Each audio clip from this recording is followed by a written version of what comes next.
Le 9 août, le corps d'armée A atteint les premiers champs pétrolifères à Maïkop. Trop tard. Les Russes les ont entièrement dévastés.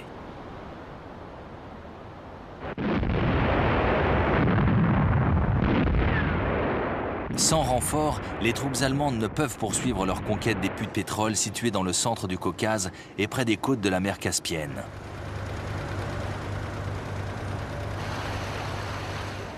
De toute façon, l'attention d'Hitler se porte ailleurs. À la fin du mois d'août, le corps d'armée B parvient enfin à Stalingrad.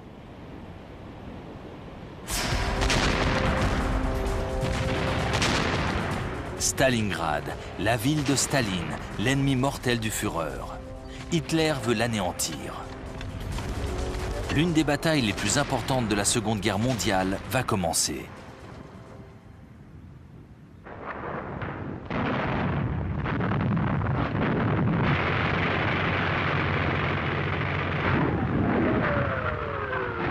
Le 17 août 1942, le général de la 6e armée, Friedrich von Paulus, ordonne à ses troupes de franchir le Don pour s'emparer de Stalingrad.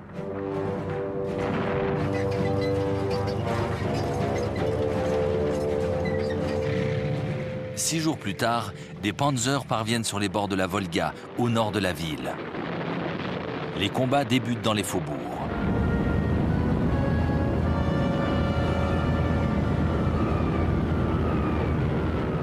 Hitler semble tenir sa plus grande victoire.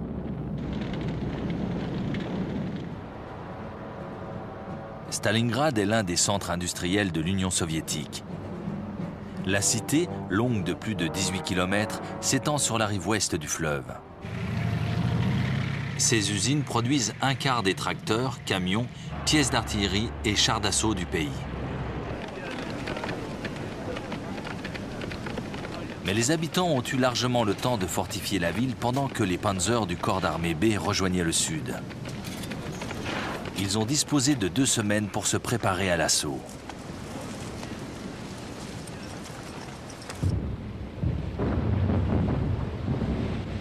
La stratégie allemande est simple.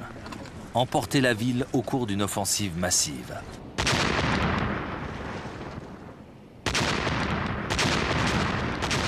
La plus longue et la plus atroce des batailles de la Seconde Guerre mondiale débute.